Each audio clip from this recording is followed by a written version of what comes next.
Hoje quero contar para vocês um caso muito interessante. Este é o caso de um jovem de 25 anos que trabalhava na indústria de vídeos pornô gay, certo? E que no fim de semana do Halloween de 1990, parte do seu corpo foi encontrada em um container de lixo na cidade de Santa Mônica, na Califórnia. Este caso se torna ainda mais interessante porque ficou sem solução por mais de 30 anos e, graças a um documentário, acabou sendo resolvido. Deixo claro que há poucas informações sobre esse caso. Sim, nós estávamos olhando, procurando artigos antigos. Por isso, decidimos basear tudo o que vocês vão ouvir hoje neste vídeo em artigos da época e também em um podcast chamado Dinner Partners, que fez uma pesquisa com pessoas que conheciam Billy, o qual é muito interessante e tem 3 episódios sobre essa história. Mas vamos ao começo. Vamos para o dia 29 de outubro de 1990.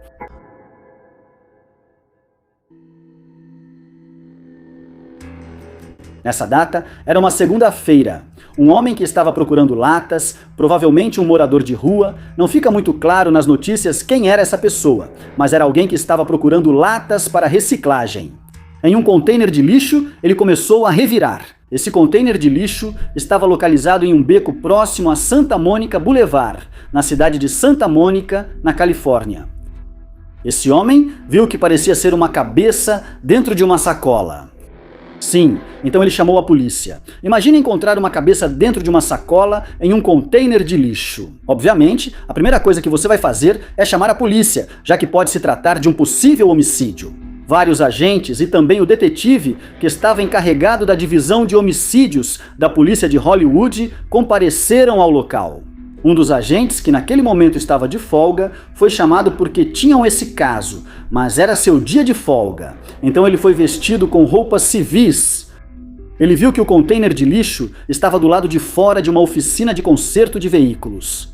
A primeira coisa que fizeram foi conversar com o dono da oficina para informá-lo do que tinham encontrado, e em seguida, esse agente, por algum motivo, entrou no container de lixo.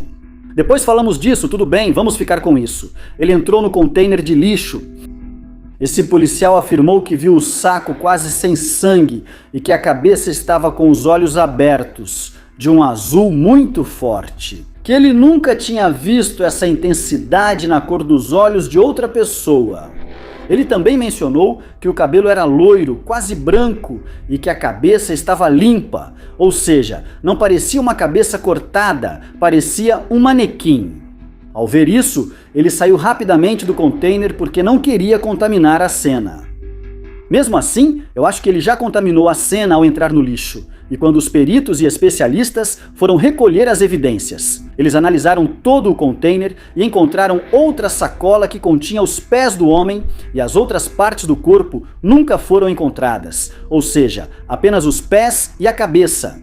Outra coisa que também foi encontrada foi uma camiseta que depois foi confirmada como sendo da vítima, a mesma que ele usou um dia antes, quando foi visto pela última vez. E estamos falando de Billy Newton. O verdadeiro nome dele era William Newton, mas era conhecido como Billy Newton. Vamos falar sobre ele agora.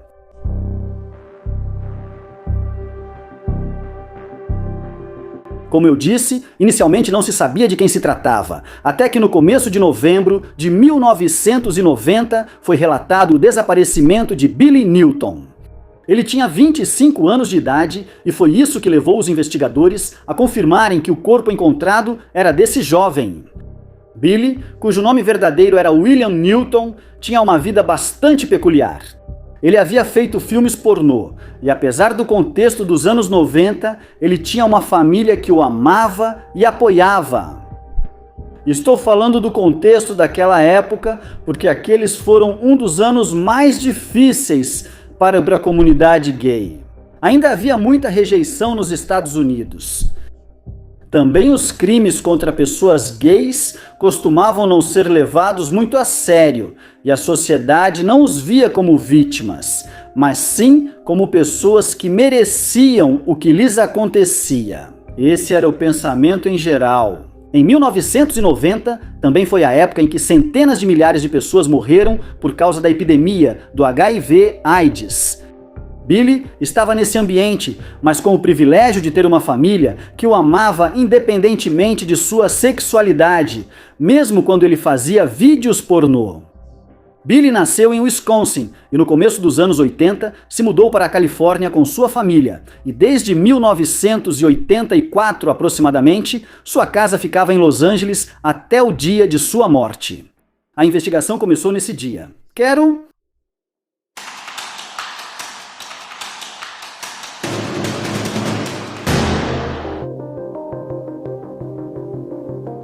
Não demorou muito para que se soubesse que, na noite anterior, no domingo, 28 de outubro de 1990, Billy tinha sido visto em uma boate chamada Rage Night Club, que era muito popular em West Hollywood, na Califórnia. Essa boate ficou aberta por 37 anos, até fechar no ano de 2020.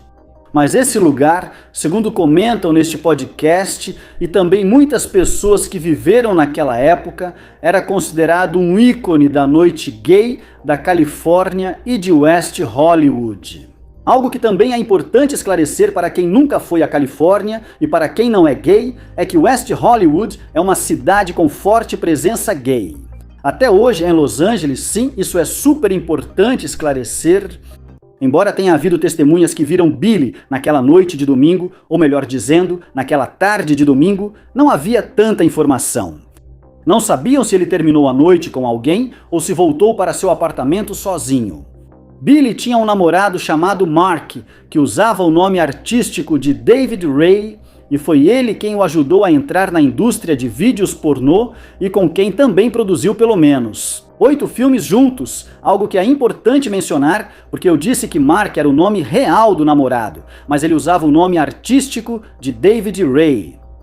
Billy também tinha um nome artístico, porque ele era ator de filmes, filmes pornô. Então ele usava o nome de Billy London e em algumas ocasiões usava o nome de Billy Houston quando fazia esses filmes. Então, em muitos lugares, inclusive em documentários e produções artísticas, artigos que falam sobre Billy Newton se referem a ele como Billy London, que era seu nome artístico, mas nós vamos continuar usando seu nome real. Jovem, bem estruturado, que ainda vai criar vínculo e eu recomendo que...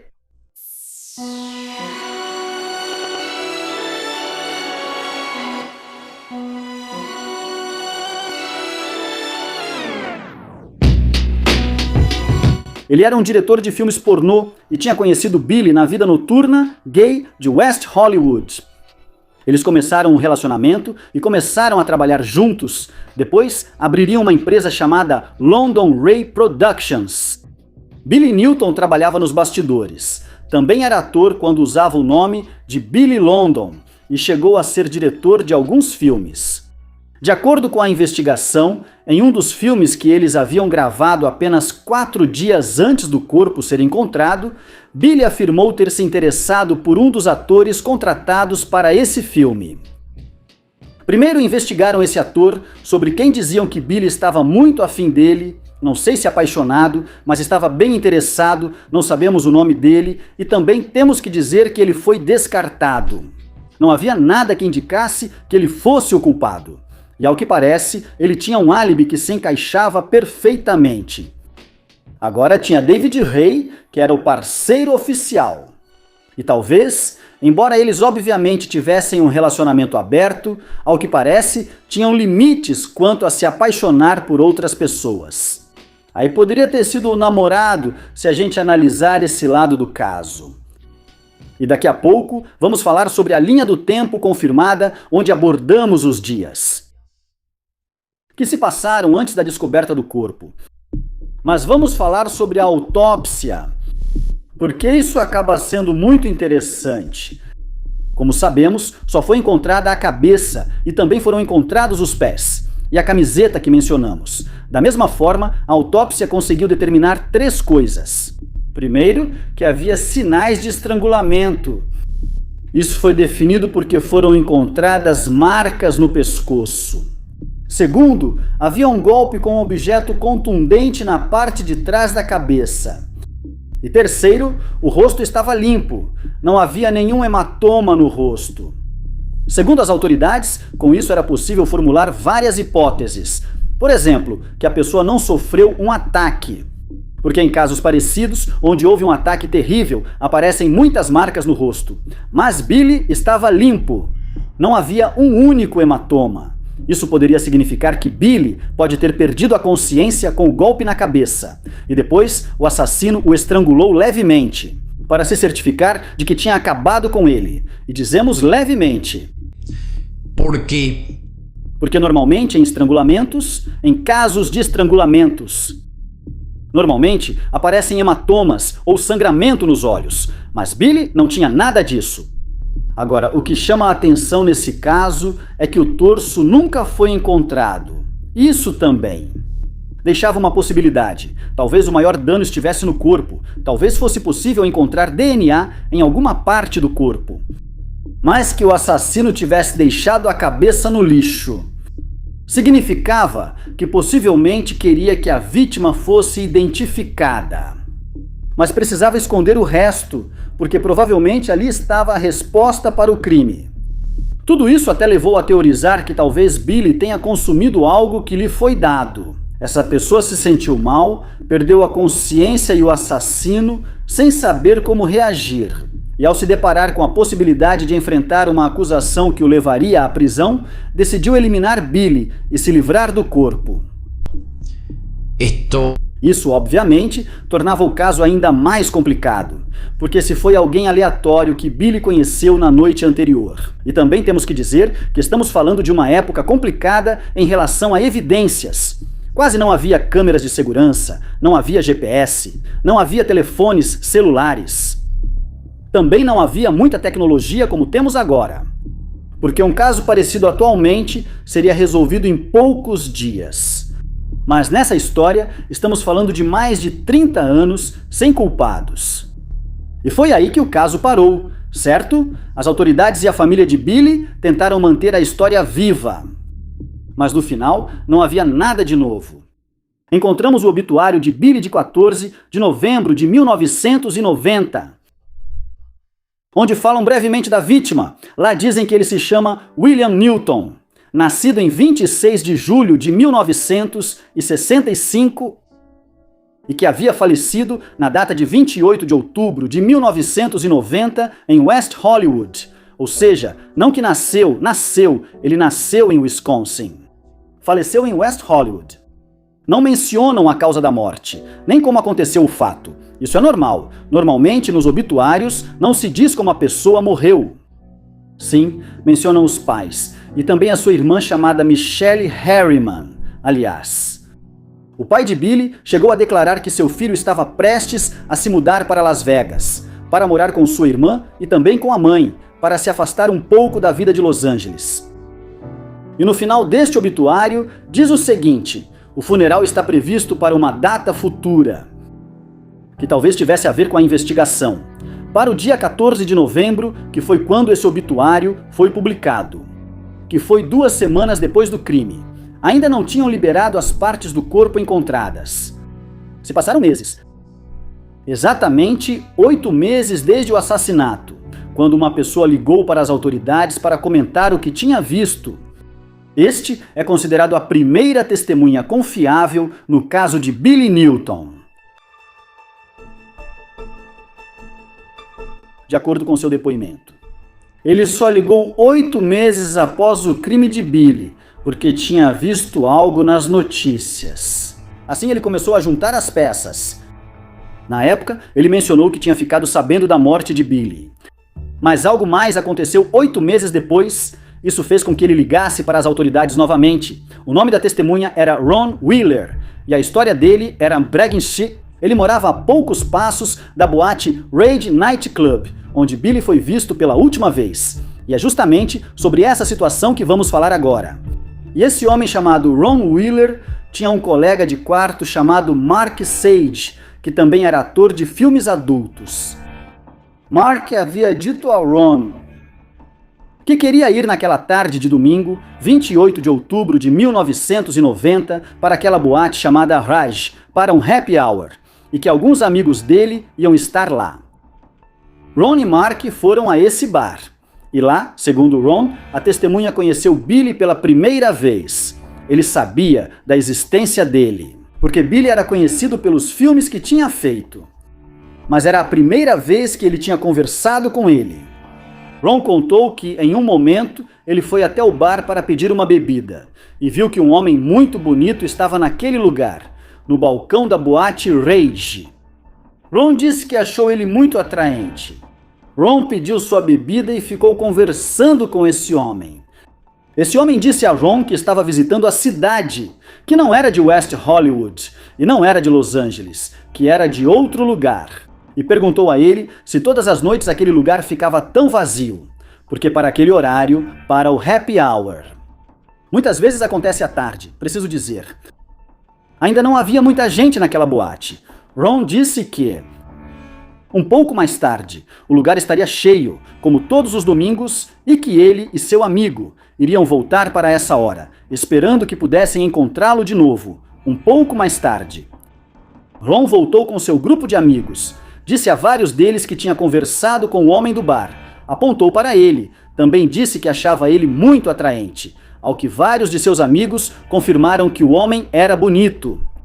Minutos depois, Ron viu que Billy foi pedir uma bebida. Billy London. Ele começou a conversar com o mesmo homem, e depois de receber sua bebida, pegou um dos bancos e ficou conversando com esse homem no balcão. Ron declarou que, 15 minutos depois, viu que Billy e esse homem saíram do bar juntos, que Billy não se despediu de ninguém e que Ron ficou um pouco com ciúmes, porque ele queria ficar com o homem do balcão, porque ele tinha visto primeiro. Por isso, ele se lembra bem de toda a situação em que viu Billy. Que Billy foi embora com esse homem, que ele era muito atraente e que muitos naquele grupo viram esse homem no bar. Na noite de Halloween, no dia 30 de outubro, havia uma mega festa no bairro Boys Town, de Los Angeles, que é o bairro gay onde ficam todas essas boates.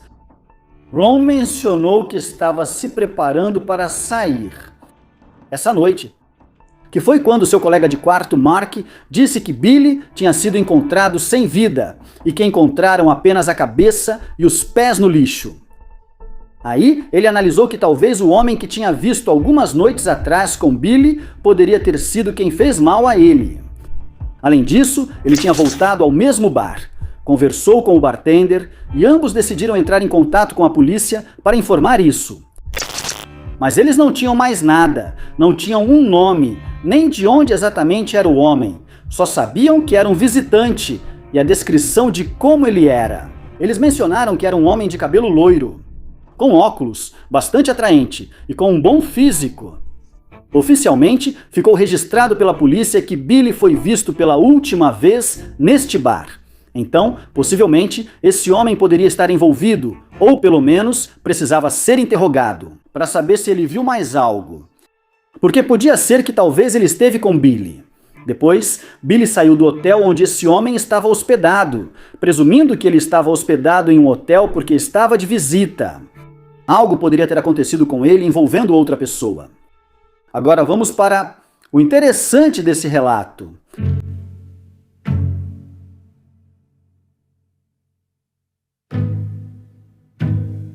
Em 22 de julho de 1991, 8 meses depois dessa situação, Ron Wheeler, a testemunha, ligou novamente para a polícia.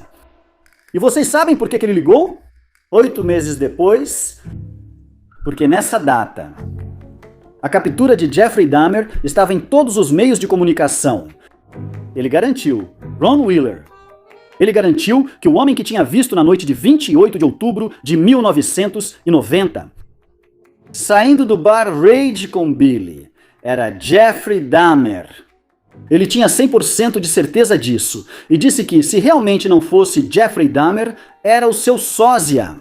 Agora, os crimes de Jeffrey Dahmer aconteceram em sua maioria em Milwaukee, em Wisconsin. E é aqui que as histórias dos dois homens começam a se entrelaçar, Se vocês se lembram, Billy nasceu em Wisconsin e viveu grande parte de sua infância e seus primeiros anos como adulto na cidade de Eau Claire. Mas, embora esse lugar fique a quase 4 horas de Milwaukee, porque Jeffrey Dahmer morava em Milwaukee. Havia uma possibilidade de que ambos os homens tivessem se conhecido em algum momento. Mesmo ficando a 4 horas de distância, Milwaukee era uma cidade muito conhecida e poderia ter acontecido. Billy chegou a fazer viagens para Milwaukee. A maneira como Jeffrey matava também era parecida.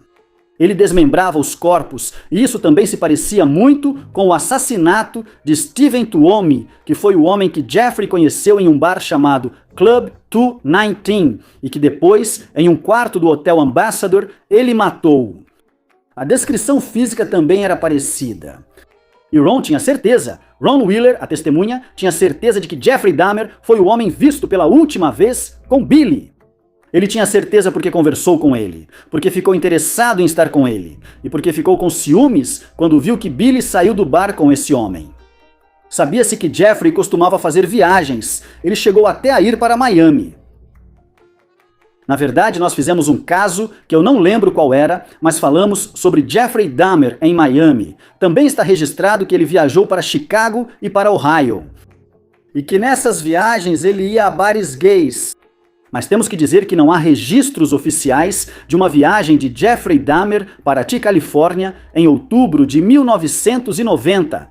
Ron disse que ligou para o 911 e que, embora tenham colhido seu depoimento, nunca retornaram a ligação. E nunca mais soube nada sobre o assunto. Em 1994, Ron ficou sabendo que estavam reabrindo a investigação do caso de Billy Newton. E que finalmente iam entrevistar Jeffrey Dahmer sobre seu depoimento, sobre ele ter sido testemunha de tê-lo visto com Billy naquela boate chamada Rage. Mas antes que pudessem fazer isso, Jeffrey foi atacado na prisão em 28 de novembro daquele ano e morreu aos 34 anos de idade. E o assunto ficou por isso mesmo. Havia muitas possibilidades de que Jeffrey pudesse ter sido o assassino de Billy. Embora muitos acreditem que Jeffrey só tinha vítimas negras, latinas ou asiáticas. A verdade é que pelo menos 4 ou 5 de suas vítimas eram brancas. E um deles, inclusive, era loiro como Billy. E outra coisa é que a última vítima de Jeffrey, antes do caso de Billy, foi em 24 de setembro de 1990, que foi David Thomas. Por mais de 5 meses, não houve outras vítimas confirmadas. O que abre uma possibilidade para que Jeffrey pudesse ter viajado para a Califórnia no Halloween, que além disso é uma das festas gays mais multitudinárias de West Hollywood. O que queria dizer que poderia ter sido algo que aconteceu, mas não há evidências reais além desses testemunhos. Algo que é importante mencionar é que a mãe de Jeffrey morava na Califórnia nessa época. Isso criava essa conexão com o lugar onde o crime de Billy aconteceu. E embora eles não tivessem se falado nos últimos 5 anos, segundo Jeffrey Dahmer, está confirmado que Jeffrey começou a falar com sua mãe entre o final de 1990 e o início de 1991, que foi quando ocorreu o crime de Billy.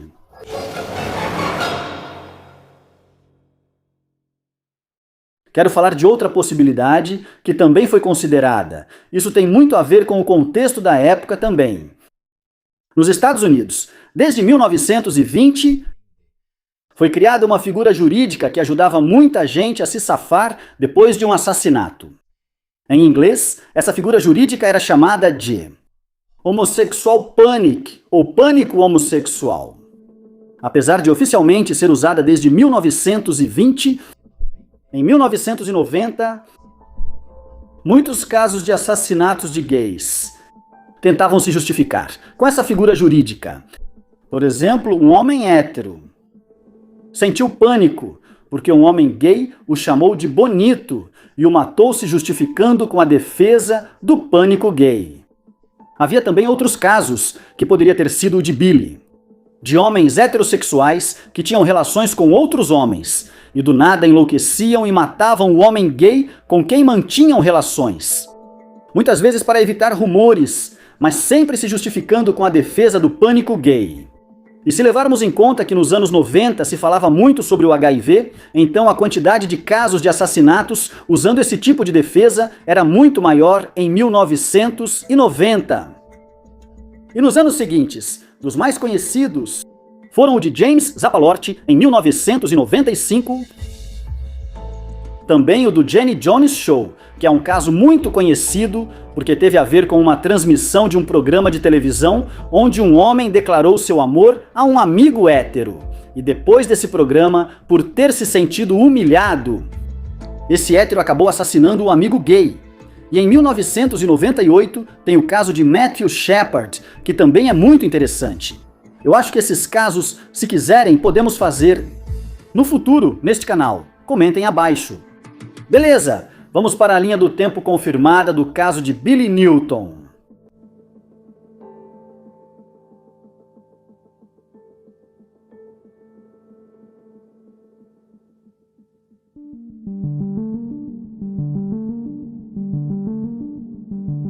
Na quinta-feira, 25 de outubro de 1990, 4 dias antes da descoberta do corpo, ou melhor dizendo, das partes do corpo, Billy tinha trabalhado com seu namorado em um filme chamado In the Grip of Passion. Nesse filme, Billy ajudou na maquiagem e também atuou como ator.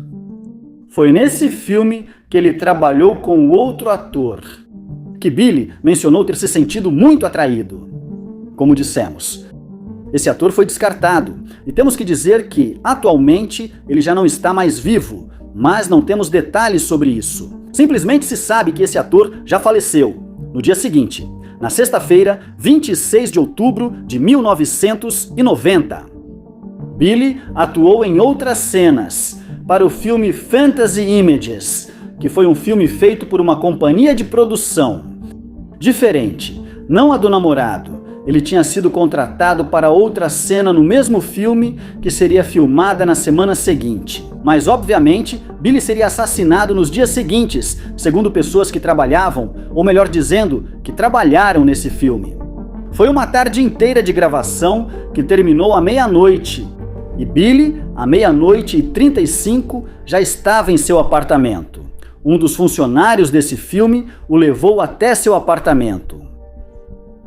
No sábado, 27 de outubro de 1990. Isso foi um dia antes do ocorrido na Boate Raj e 2 dias antes da descoberta do corpo. Billy novamente grava uma cena, mas para o filme que estava fazendo com seu namorado, com David Ray. Depois de terminar o trabalho, por volta das 21h30, David e Billy foram jantar em um restaurante chamado The Yukon Mining Company, que hoje em dia já não existe. Mas naquela época era muito famoso, funcionava 24 horas e ficava localizado na Santa Monica Boulevard, número 7328, em West Hollywood. E que hoje é uma agência do banco Wells Fargo. E também quero dizer que esse restaurante era muito conhecido porque servia café da manhã. O dia todo. Não só de manhã, eram desses diners que são muito conhecidos ou muito populares nos Estados Unidos, onde você pode comer pratos ou um cardápio de cafés da manhã. 24 horas. Depois do jantar, eles foram a um bar por pouco tempo, só para cumprimentar alguns amigos. E depois, por volta da meia-noite, David levou Billy para o seu apartamento. E é importante mencionar que Billy tinha 2 colegas de quarto, que eram um casal. E fazia 2 meses que ele estava dormindo na sala, em um sofá, porque, se vocês se lembram, ele estava prestes a se mudar para Las Vegas com a irmã dele. No domingo, 28 de outubro de 1990, foi o último dia em que várias pessoas viram Billy, incluindo seu namorado David Ray. Às 8h30 da manhã, foi registrado que Billy falou ao telefone com sua irmã Michelle, porque Billy e sua mãe iam se mudar para Las Vegas para morarem todos juntos.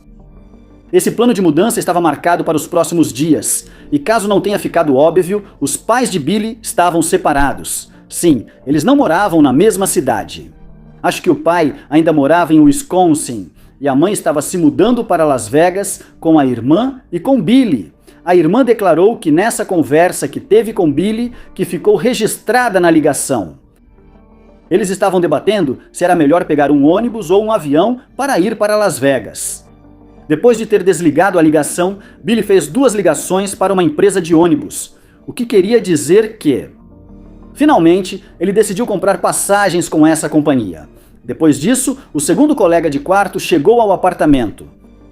Ao que parece, antes de estar com David Ray. Billy já tinha tido um relacionamento com seus colegas de quarto. Quer dizer, acho que isso se chama trisal, quando são 3 pessoas em um relacionamento. Mas, para essa época, na época do assassinato de Billy, eles eram apenas amigos e Billy estava dormindo no sofá, porque faltava pouco tempo para ele se mudar para Las Vegas. E também fiquei sabendo que o apartamento tinha apenas um quarto. Então o casal morava no quarto, enquanto Billy dormia no sofá da sala. Esse apartamento também ficava em Beverly Hills, mas a poucos passos de West Hollywood. Ele tinha contado aos seus colegas de quarto que ia tomar um banho e depois iria caminhando até uma locadora chamada Video West, que ficava a 6 quarteirões do apartamento, na 805 Larrabee Street, e isso era para alugar um filme. Às 11 da manhã, Billy saiu a caminho da locadora e, estranhamente, o colega de quarto e o namorado contaram à polícia que também saíram para um piquenique de uma igreja, o que era estranho, porque, ao que parece, esses caras não eram religiosos e não era uma atividade comum para homens gays naquela época. Havia tanta discriminação, ainda mais com a igreja. Antes de se separarem, tinham combinado de se encontrar por volta das 16 horas para todos saírem juntos para o happy hour da boate Rage Night Club. Algo que a polícia investigou foram os registros da Video West. De acordo com a investigação, os funcionários não viram Billy naquela manhã e também não havia nenhum registro de aluguel em seu nome. Com o fato de terem dito que foram a um piquenique de uma igreja e depois não terem encontrado nenhum registro de Billy na locadora de vídeo. As declarações deles foram bastante suspeitas. Não fazia sentido. Agora, por que eles mentiriam? Porque Billy não desapareceu naquele momento. Não foi naquela manhã que ele desapareceu. Foi depois de ter ido à boate, onde havia mais testemunhas, que afirmaram que o viram. Também podemos especular que os colegas de quarto não mentiram e foi o Billy quem contou tudo isso para eles e mudou de planos, ou não queria contar o plano real, que ele tinha, que talvez fosse, visitar alguma pessoa. Billy chegou ao Rage depois das 2h30 da tarde. Na verdade, fala-se que foi entre as 2h30 e as 3h30 da tarde. Desculpe, 3 da tarde. Nesse intervalo de meia hora, várias testemunhas o viram. Isso coincide com a declaração de Ron Wheeler, a testemunha que disse ter visto Billy e um homem incrivelmente parecido com Jeffrey Dahmer nesse local. As autoridades depois souberam que o barman dessa boate estava começando um relacionamento com Billy. De acordo com seu depoimento, o barman disse que Billy pediu para conversar naquela tarde de domingo.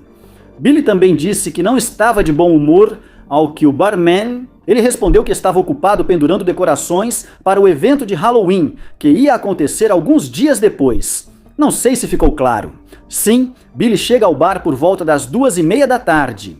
Ele se aproxima do barman. Eles estavam começando alguma coisa, não sei, um relacionamento. Billy estava irritado, não estava de bom humor. Ele pede para conversar, parece que eles estavam brigados. E o barman não quis falar com ele.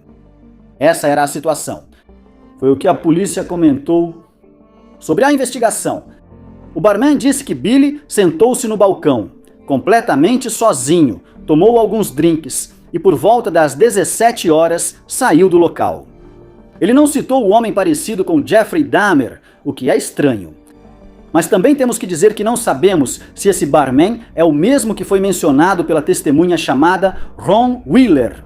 Isso é o que não sabemos nessa parte. Outra coisa que também é estranha é que o barman disse que Billy ficou sentado desde que chegou até que saiu às 5 da manhã, ou seja, aproximadamente 3 horas no balcão sem fazer nada.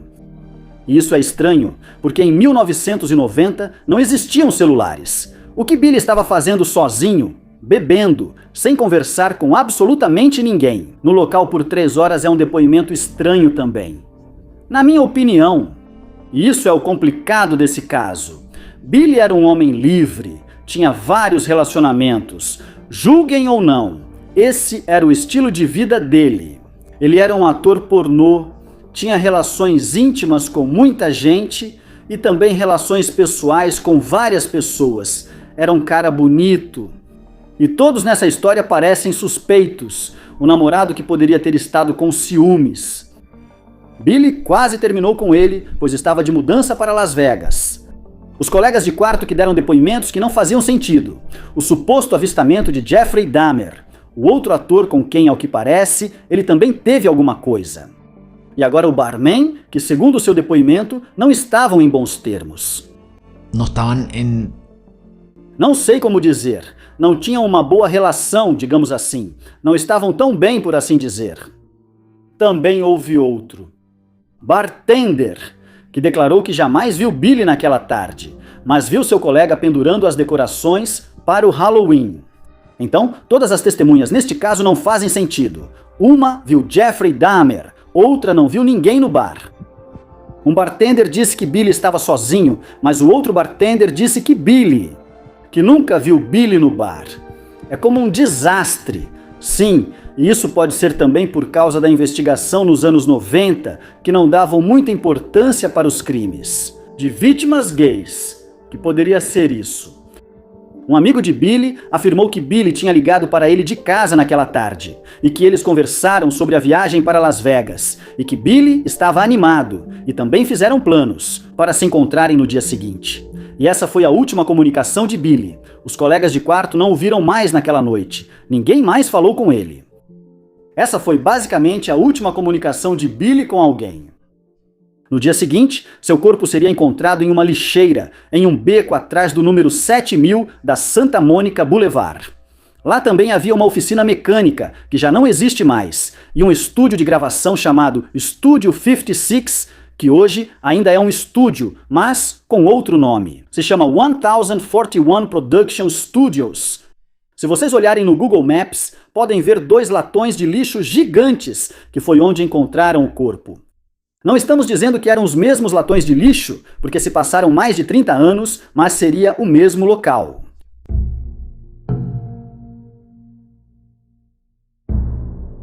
Algumas testemunhas declararam que Billy fazia programas, mas muitos amigos, muito próximos de Billy, garantiram que isso era mentira, que ele era um ator de filmes pornô, mas que não fazia outro tipo de trabalho.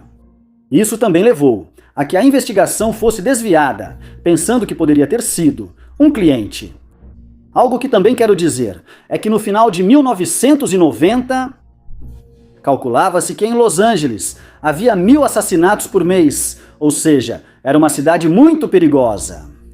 E isso tornava tudo mais complicado, porque os investigadores estavam responsáveis por vários casos ao mesmo tempo. Além disso, o investigador do caso de Billy estava investigando o assassinato de um bebê nessas mesmas datas. Além disso, esse caso do bebê também estava aparecendo em todos os noticiários. Isso é o que se soube do caso. Por décadas, não houve avanços. A irmã Michelle sempre tentou manter o caso vivo, e também o pai, que infelizmente faleceu, antes de saber quem foi o culpado pela morte do seu filho. Em fevereiro de 2021, o detetive responsável pela nova investigação de Billy Newton declarou no podcast Dinner Partners, no episódio 63, que o DNA de Billy das partes do corpo encontradas jamais foi inseridas no banco de dados de DNA que as autoridades tinham até aquele momento, até 2021. Era impossível exumar o corpo e coletar mais DNA porque já tinham se passado mais de 30 anos. Não sabemos o que aconteceu com as partes do corpo de Billy, para ser sincero. Não sabemos se enterraram o corpo, mas o mais provável é que tenham cremado, porque só tinham os pés e a cabeça. Isso não faz sentido. Colocar essas partes do corpo em um caixão e enterrá-lo, certo? Eu acho que sim. Para um caso como esse, o mais coerente seria cremar. E se o corpo está cremado, Obviamente não se pode extrair DNA. Mesmo enterrado, já haviam se passado mais de 30 anos e exumar um corpo já não teria mais vestígios de DNA. Portanto, se algum dia chegou a ser encontrado, outras partes do corpo de Billy já não se podia saber se eram dele, porque não havia como comparar com o seu DNA.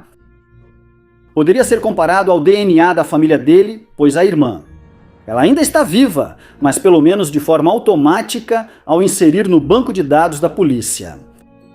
Não se saberia ainda se aquelas partes do corpo eram de Billy. Não sei se deu para entender. Nesta entrevista, o detetive esclareceu outros pontos e mencionou os investigadores iniciais. Analisaram todas as linhas de investigação, inclusive a de Jeffrey Dahmer.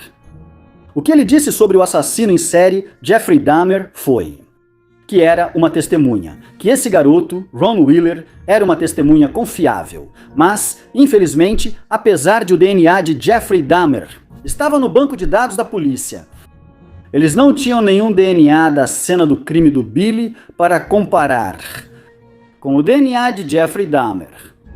Aparentemente, não é possível identificar nenhum vestígio de DNA porque as partes do corpo do Billy estavam em uma lixeira e os sacos onde estavam as partes do corpo estavam rasgados ou abertos.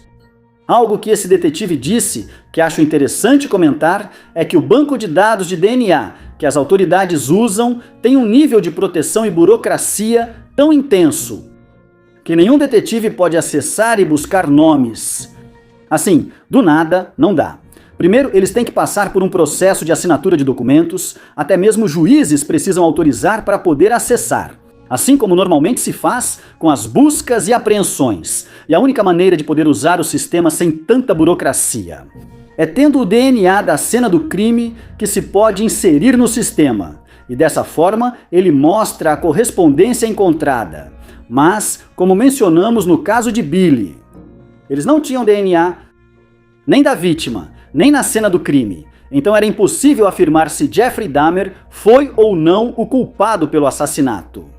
O detetive também mencionou que a forma como as evidências eram coletadas e como se buscava DNA em 1990 era feita de uma maneira tão descuidada que hoje em dia, se um detetive fizesse o mesmo trabalho que fizeram no caso de Billy Newton, seria demitido, porque a cena não era bem protegida. Imaginem só, como falamos no início da história, um dos detetives entrou no lixão e depois saiu porque queria proteger a cena.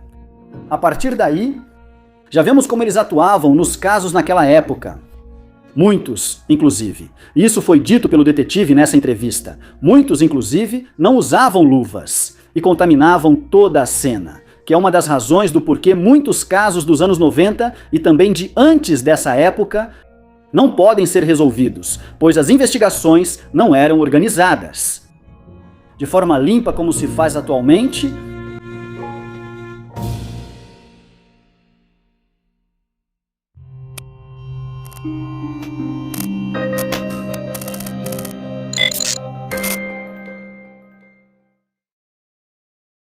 vamos ver como, surpreendentemente, esse caso foi resolvido. Já sabemos toda a história, sabemos o que aconteceu com Billy. Sabemos todos os detalhes, sabemos a hipótese de Jeffrey Dahmer, mas não sabemos quem realmente foi o assassino. Porque, como já sabemos, e acabei de mencionar, não havia nada para resolver o assassinato de Billy London ou Billy Newton.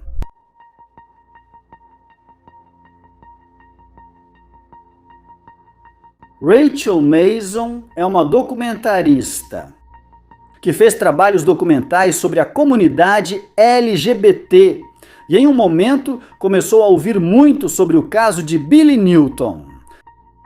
Ela menciona que quando se falava de Billy, sim, ela o descrevia como Dália Negra gay. Não sei se vocês conhecem o caso da Dália Negra, dos anos 40. Então, relacionavam muito com esse caso, porque ambos os casos foram muito terríveis, não tinham sido resolvidos, e ambos eram atores, ou queriam trabalhar no mundo do espetáculo. Rachel, a documentarista, mencionou que começou a ver a possibilidade de lançar um documentário sobre Billy. Ela viu que ter aprendido sobre Billy através da família, dos amigos e também da sua poesia. A poesia que Billy escrevia. Isso nunca era mencionado nos primeiros relatos do caso, na minha opinião. Que é importante, porque também mostra o quanto Billy era inteligente e sensível. E tudo isso, segundo a documentarista, fez ela perceber justamente que Billy era muito querido e muito sensível. O documentário se chama My Brother's Killer, ou em espanhol, El Asesino de mi hermano. Rachel, neste documentário, quero dizer também que Rachel não é a irmã. Na verdade, quem aparece como irmã neste documentário é Michelle. Mas Rachel simplesmente chamou o documentário desse jeito. Embora ela não tinha relação com Billy, obviamente. Rachel, neste documentário, começa a filmar em tempo real o processo de investigar mais sobre a história de Billy. Que foi justamente quando os apresentadores deste podcast chamado Dinner Partners receberam um e-mail sobre uma possível pista de quem foi o assassino. Já naquele momento não se falava de Jeffrey Dahmer, essa pessoa que estava obcecada com o caso de Billy. A nova testemunha que contatou o podcast afirmou que tinha investigado tanto o caso de Billy que começou a ligar os pontos e ele tinha certeza de que o assassino era um homem chamado Daryl Lynn Maiden. Esse homem era homofóbico. Ele odiava gays e se autoproclamava supremacista branco. E nazista. Naquela época ele já estava preso. Ele estava cumprindo prisão perpétua na penitenciária de Oklahoma pelo assassinato de outro homem gay. Então, a diretora do documentário, junto com o detetive do caso, o novo detetive que havia sido designado para investigar o caso. Eles foram até a prisão de Oklahoma para entrevistá-lo, e tudo isso foi filmado no documentário. Nessa época, Daryl, o suspeito, já não era mais homem, ele havia feito a transição para mulher. Ou seja, na época em que se autoproclamava anti-gay, por assim dizer, na verdade ele levava uma vida dupla. Algo que muitos especialistas já trouxeram à tona, muitas vezes a homofobia em homens. Está diretamente relacionada com pessoas que têm tendências homossexuais e tentam esconder isso demonstrando ódio.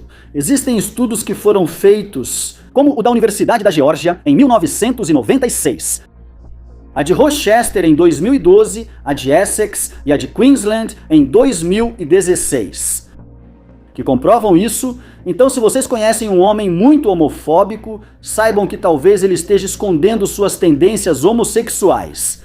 No caso de Billy, Daryl passou a se chamar Daryl Darrelin, e no meio da entrevista confessou ter sido o assassino de Billy. Daryl Darrelin disse que ela, ou ele, naquela época era ele, e o seu grupo de amigos homofóbicos costumava agredir os gays de West Hollywood. E que se lembrava de ter visto apenas Billy andando naquela noite, agarrou-o pelo pescoço e disse que ele iria com ele até um veículo, ou então o machucaria. Billy. Com medo, ele concordou. Foi quando eles o espancaram, e depois Daryl, que naquela época era homem. Ele o estrangulou com um cabo, e então decidiram desmembrar o corpo. Agora, o estranho em tudo isso é que, se vocês lembram da autópsia, dizia que o rosto estava intacto, não havia nenhum ferimento, mas na declaração de Daryl, ou Daryl Darrelin, que agora é mulher. Falaram sobre uma surra, o que não faz sentido, mas tudo bem. Essa foi a confissão que Daryl Darrelin fez. Na prisão, nesse documentário, por terem apenas a confissão, não puderam acusá-la formalmente, mas pelo menos a família ficou sabendo quem tinha sido o assassino de Billy.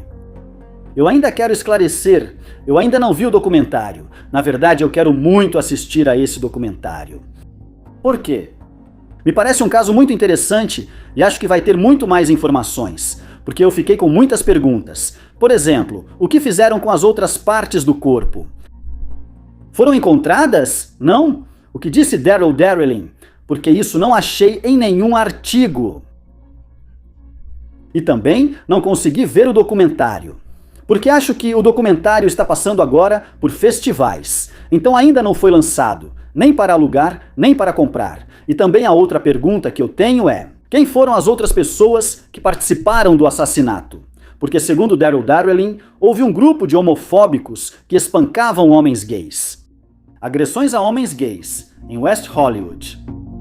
Isso também me parece super interessante, porque isso quer dizer que se há possíveis culpados, eu acho que essa investigação não deveria ser encerrada. Até que se encontrem os outros culpados. E como eu disse, essa é uma informação que eu não encontrei nos poucos artigos que existem sobre o caso.